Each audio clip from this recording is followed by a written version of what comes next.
ہے۔ آج کل جو ہم لوگوں نے فاتحہ کے لیے جو زیادہ اہمیت دینا شروع کر دی ہے، اور فاتحہ کے لیے ہم نے فرض و واجب سے زیادہ اہمیت دینا شروع کر دی ہے، تب سے ہم جو ہے اللہ اکبر ذلت کے دہانے پر پہنچ رہے ہیں۔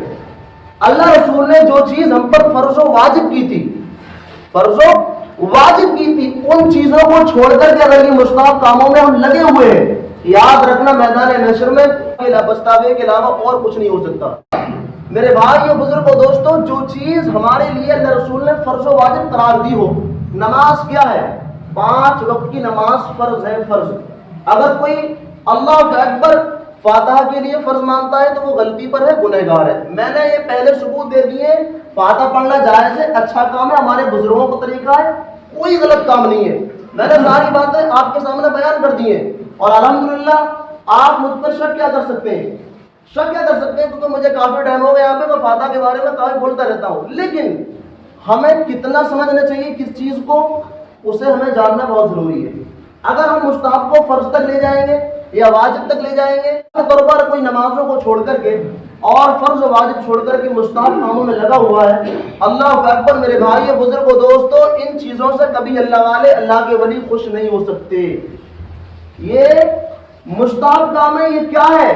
اچھا، اولیاء اللہ اور نبیوں کے لیے ہمارے ایصال ثواب کو پہنچانے کی ضرورت ہے کیا؟ نہیں ہے ضرورت۔ کیوں نہیں ہے؟ کیونکہ انہوں نے پوری زندگی اپنی نیکیوں میں گزاری، پوری زندگی اللہ کے دین کے لیے گزاری، ان کے لیے تو جنت کے محلات تیار ہے، اللہ نے تیار کر رکھے، تو پھر ہم فاتحہ کیوں پڑھتے ہیں؟ پتہ ہے، یہ ہمارے لیے، ان کے لیے نذر ہے، تحفہ ہے۔ آپ تحفہ یہ نہیں ہے کسی غریب کو ہی دیں گے، کسی امیر کو بھی تحفہ دے سکتے ہیں۔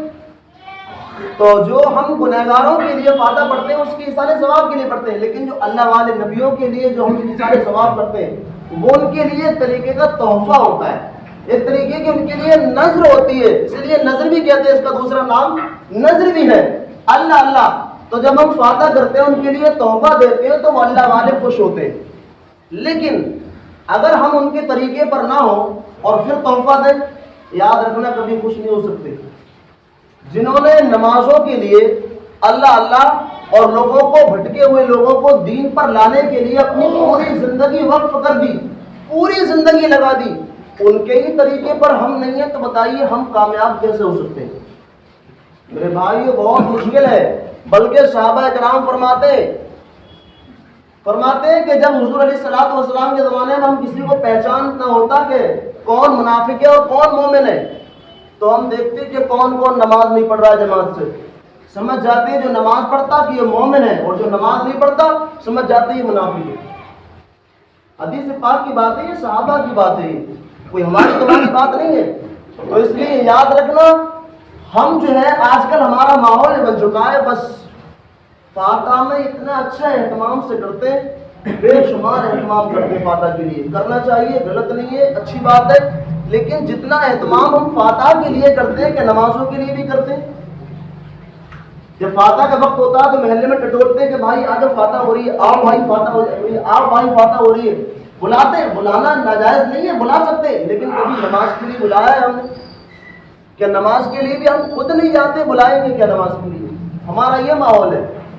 تو آج کل سنیوں کا ماحول یہ ہو چکا ہم لوگوں کا کہ ہم نے فرض و واجب کو چھوڑ کر کے مستحب کی طرف زیادہ توجہ لگا دی، اور جب مستحب کی طرف توجہ لگا دی ہم نے، جو اللہ رسول نے ہم کو حکم دیا تھا کرنے کا وہ نہیں کر رہے، جس کے بارے میں کرنے کا کوئی حکم ہی نہیں ہے اس پر لگے ہوئے ہیں۔ یاد رکھنا، میدان محشر میں یہ پوچھا جائے گا نماز کتنے وقت کی چھوڑی تھی، کتنے وقت کی پڑھی تھی، کبھی یہ نہیں پوچھا جائے 11ویں میں کتنے ڈیرے بنائی تھی، بالکل کوئی سوال نہیں ہوگا۔ یہ حدیث و قرآن میں کتنا بڑا مولوی اور مفتی بتا نہیں سکتا ہمارے لیے۔ یہ بھی نہیں پوچھا جائے گا مزار پر کتنی چادریں چڑھائی تھی، چادر چڑھانا جائز ہے، میں پھر کہہ رہا ہوں میرا عقیدہ وہی ہے جو اہل سنت والجماعت کا ہے، لیکن ہم نے جو مستحب کو فرض سمجھ رکھا ہے یہ غلط ہے۔ یہ نہیں پوچھا جائے گا کہ بھئی کتنے کلو کی دیگ بنائی تھی تم نے، نہیں، بالکل نہیں۔ بعض تو ایسا حال ہے کہ جوان بیٹیاں گھر میں ہیں لیکن دیگیں بن رہی ہیں خوب۔ میرے بھائی، جوان بچے ہو گئے، ان کو شادی کرنا ان کی ضروری ہے۔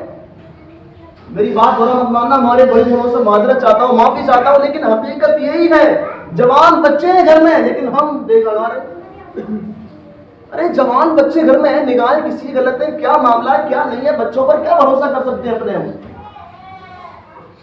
تو اس لیے جو ضروری کام تھے ان چیزوں کو ہم چھوڑ کر کے اور لگے ہوئے مصطف کے پیچھے.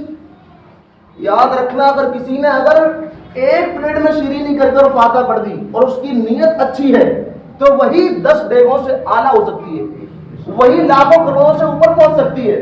لیکن اگر تم نے دکھاوے کے لیے پوری برادری کی دعوت کری اور پوری علی گڑھ کی دعوت کی صرف دکھاوے کے لیے 11ویں پر، تو یاد رکھنا وہ اللہ کی بارگاہ میں ریا کے علاوہ اور کچھ نہیں ہو سکتا، صرف ریاکاری ہو سکتی ہے بس. کیا بنایا ہے؟ اس نے 2 ڈیگ بنائی، میں 4 بنانے والا ہوں. 4 بنائی اس نے، مجھے 5 بنانی ہے. بھائی یہ بھی تو کرو، فلاں انسان 4 ٹائم کی نماز پڑھ رہا، مجھے 5 ٹائم کی پڑھنی ہے نماز. کوئی 5 کی پڑھ رہا، مجھے 6 ٹائم کی پڑھنی ہے، تہجد بھی پڑھنی ہے میرے لیے. یہ ہم برابری اس میں نہیں کرتے ہیں. فاتحہ میں برابری ہو رہی ہے، ڈیگوں میں برابری ہو رہی ہے. یاد رکھنا جوان بچوں کی شادی کرنا ضروری ہے. جو جوان بچے گھر میں ہمارے، ان کی فکر کریں ہم. اللہ اللہ، آج کل دیکھو ہم لوگ کیا کرتے ہیں، کھا کر کے نکل جاتے ہیں، کچھ نہیں ہوتا. لیکن اللہ میرے بھائیوں کیا کیا کہوں، دل کا درد ہے بس جو آ رہا ہے زبان پر، جو دل میں درد اٹھ رہا ہے وہ بیان کر رہا ہوں میرے لیے، کیونکہ آپ ہی لوگوں میں رہتا ہوں، میں کہیں اور نہیں رہتا. سب ماحول مجھے پتا ہے کون سا کہاں کیسا کیسا انسان ہے. تو اس لیے میرے بھائیوں بزرگوں دوستوں، فاتحہ ہم کرتے تھے، کرتے رہیں گے، منع نہیں ہے، بالکل کرتے رہیں گے جب تک ہماری زندگی رہے گی. فاتحہ ہم روکیں گے نہیں، لیکن فاتحہ سے زیادہ اہمیت ہم نماز کو دیں گے. فاتحہ سے زیادہ اہمیت رمضان کے روزوں کو دیں گے ہم. فاتحہ سے زیادہ اہمیت بچوں کی تعلیم پر دیں گے ہم. فاتحہ میں اگر مان لیجئے ڈیگ نہ بنے پانی پر فاتحہ پڑھ لیں گے، لیکن بچوں کی شادی کا انتظام کریں گے. اب تو فاتحہ بھی قرض لے کر ہو رہی ہے، یہ بھی ماحول ہے. اللہ رحم فرما، قرض لے لیں گے فاتحہ کی ڈیگوں کے لیے، لیکن کریں گے ضرور. ناک نہ کٹے، بس ناک نہ کٹے. بچے بگڑ جائیں، ناک نہیں کٹنی چاہیے. جب بچے بگڑ گئے تو ناک رہی کام، ناک تو کٹ گئی پہلے. تو میرے بھائی بزرگوں دوستوں، یہ دل کا درد تھا تھوڑا سا، بس میں نے عرض کر دیا آپ کے سامنے.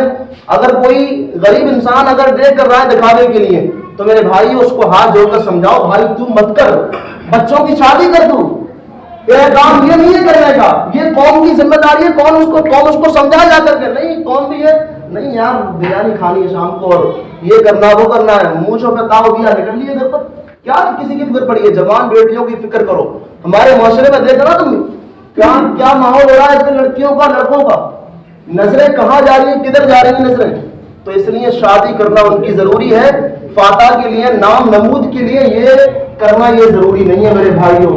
اللہ تعالیٰ ہم تمامی کی فاتحہ دعا درود قبول فرمائے اور زندگی میں ہم تمامی کو فاتحہ کرنے والا بنائے، لیکن اس سے زیادہ ہمیں پکا سچا نمازی بنائے.